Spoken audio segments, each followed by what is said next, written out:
Rejoice in the Lord always, and again I say rejoice. Rejoice in the Lord always, and again I say rejoice. Rejoice, rejoice. Shalom adik-adik, gimana kabarnya hari ini? Oh pasti luar biasa ya. Ya hari ini kakak mau ajak adik-adik untuk memuji dan menyembah Tuhan. Tapi sebelum itu kakak mau ajak adik-adik untuk lipat tangan dan tutup matanya. Tuhan Yesus, terima kasih Bapa untuk hari ini. Kami mau serahkan ibadah kami pada hari ini ke dalam tangan-Mu Bapa. Dan kami juga mau serahkan setiap kami agar kami dapat mendengarkan, memuji dan menyembah Engkau dengan baik. Terima kasih Tuhan Yesus, haleluya, amin. Nah adik-adik tahu nggak saat Tuhan Yesus ada di tengah-tengah kita, perbuatan-perbuatan Tuhan itu pasti besar. Yuk kakak ajak adik-adik untuk berdiri, kita akan angkat pujian. Tuhan Allah di tengah kita besar, besar dan besar.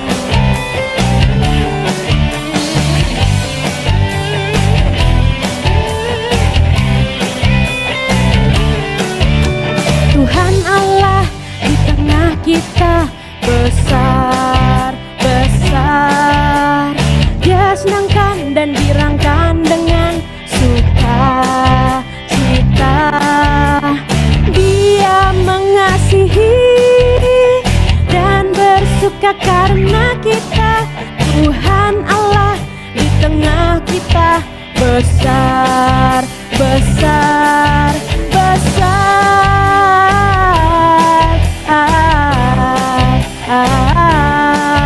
Besar.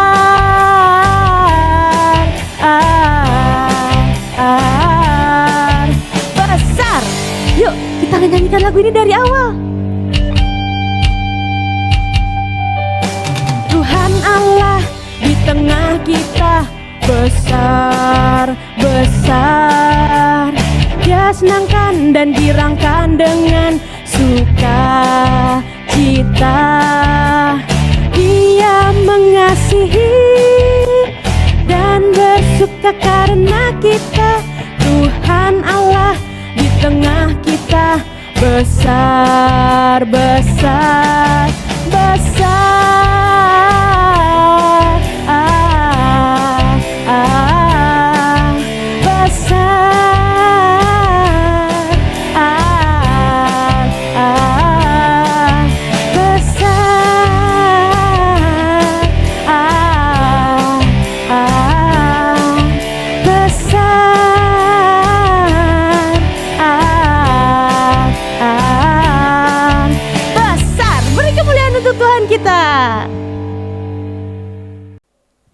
Gimana adik-adik, masih tetap semangat kan untuk memuji Tuhan? Yuk kakak ajak adik-adik untuk memuji Tuhan lagi, karena kita adalah anak-anak Tuhan yang istimewa.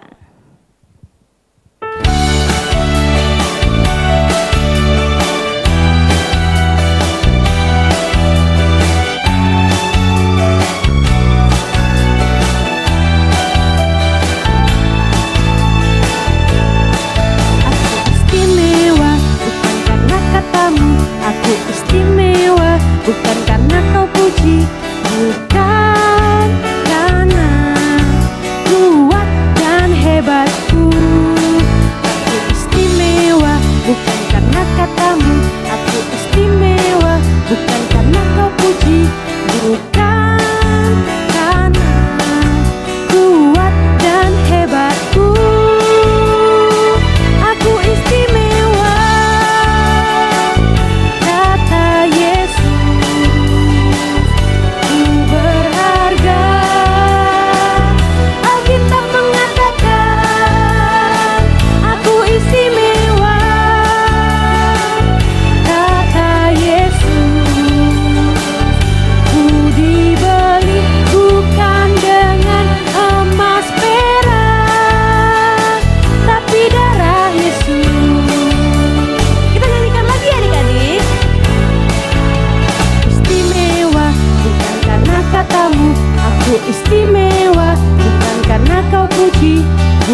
Shalom adik-adik. Ya, jumpa lagi kita. Gimana kabarnya? Masih sukacita kan? Wow, semangat tuh pada ya memuji Tuhannya. Luar biasa. Hebat. Yes, kita sudah memuji Tuhan. Tiba saatnya kita mau dengar cerita firman Tuhan. Yuk, sama kakak lipat tangan tutup mata. Kita berdoa dulu. Tuhan Yesus, terima kasih kami sudah memuji-Mu, membesarkan nama-Mu. Lewat penyembahan kami juga, kami sudah naikkan seluruh doa kami. Tuhan Yesus, biarlah semua itu boleh menyenangkan-Mu. Dan sekarang kami menyerahkan hati kami juga, telinga kami terlebih, pengertian kami juga untuk mendengarkan cerita firman-Mu hari ini. Berkati dari awal sampai akhir, biar bertumbuh di hati kami dapat menjadi pelakunya dan hidup kami dapat berbuah. Kami sambut firman-Mu dalam nama Tuhan Yesus. Haleluya, amin. Adik-adik, sebelum kita mendengarkan firman Tuhan, kakak mau tes dulu. Indra pendengaran dan lidah untuk kita berbicara. Coba ya. Kakak tes, dengarkan baik-baik suara alat musik apa?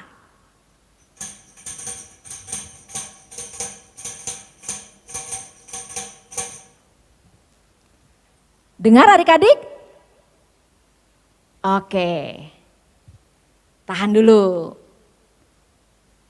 Sekarang kakak mau tes lidah untuk berbicara. Tebak kakak bicara apa?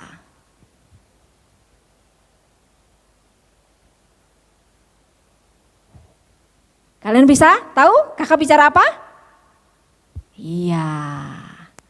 Adik-adik, tahukah kalian kita bersyukur kepada Tuhan lewat keberadaan kita hari ini, kita bicara dengan normal, pendengaran kita tidak ada hambatan. Kita bersyukur untuk itu. Karena tahukah kalian juga bahwa ada beberapa teman-teman kita yang tidak seberuntung kita. Mereka memiliki hambatan dalam pendengaran, juga bicara. Yang kita kenal dengan tunarungu dan tunawicara. Walaupun demikian teman-teman, mereka tetap spesial. Tapi kita pernah gak berpikir, lewat apa ya mereka berkomunikasi? Siapa? Ada yang tahu? Lewat apa teman-teman kita yang punya hambatan tadi bicara atau berkomunikasi?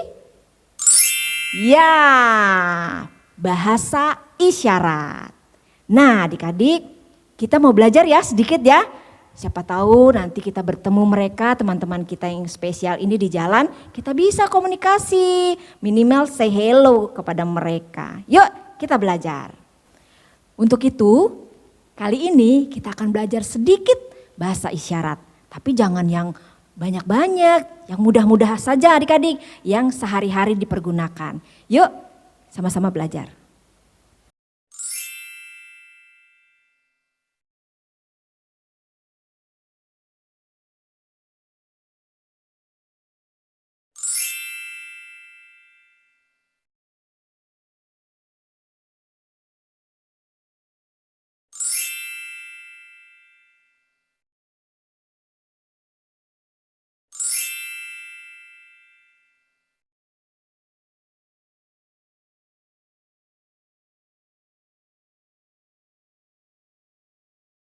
Wah, bagaimana rasanya adik-adik belajar bahasa isyarat? Mudah? Senang? Ya, adik-adik, bahasa isyarat itu menjadi satu-satunya cara berkomunikasi untuk teman-teman kita yang spesial tadi.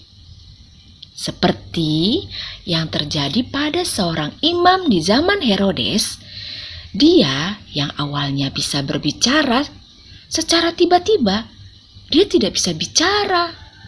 Padahal ia akan menyampaikan kabar gembira pada orang-orang banyak, terutama pada istrinya. Bagaimana jalan ceritanya? Mari kita simak bersama. Pada zaman Herodes, Raja Yudea, adalah seorang imam yang bernama Zakaria. Istrinya bernama Elisabet. Keduanya adalah benar di hadapan Allah dan hidup menurut segala perintah dan ketetapan Tuhan dengan tidak bercacat. Tetapi mereka tidak mempunyai anak, sebab Elisabet mandul dan keduanya telah lanjut umurnya. Pada suatu kali, waktu tiba giliran rombongannya, Zakaria melakukan tugas keimaman di hadapan Tuhan. Sebab ketika diundi sebagaimana lazimnya untuk menentukan imam yang bertugas, dialah yang ditunjuk untuk masuk ke dalam bait suci dan membakar ukupan di situ. Sementara itu seluruh umat berkumpul di luar dan sembahyang. Maka tampaklah kepada Zakaria seorang malaikat Tuhan berdiri di sebelah kanan mezbah pembakaran ukupan. Melihat hal itu, ia terkejut dan menjadi takut. Tetapi malaikat itu berkata kepadanya, "Jangan takut, hai Zakaria, sebab doamu telah dikabulkan dan Elisabet istrimu akan melahirkan seorang anak laki-laki bagimu, dan haruslah engkau menamai dia Yohanes. Engkau akan bersukacita dan bergembira, bahkan banyak orang akan bersukacita atas kelahirannya itu. Ia akan membuat banyak orang Israel berbalik kepada Tuhan Allah mereka." Lalu Zakaria berkata kepada malaikat itu, "Bagaimanakah aku tahu bahwa hal ini akan terjadi? Sebab aku sudah tua dan istriku sudah lanjut umurnya."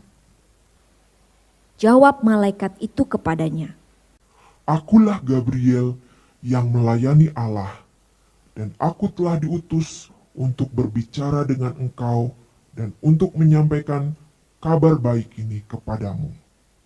Sesungguhnya engkau akan menjadi bisu dan tidak dapat berkata-kata sampai kepada hari di mana semuanya ini terjadi.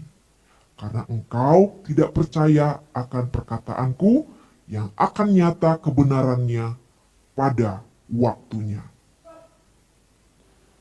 ketika ia keluar, ia tidak dapat berkata-kata kepada mereka, dan mengertilah mereka bahwa ia telah melihat suatu penglihatan di dalam bait suci.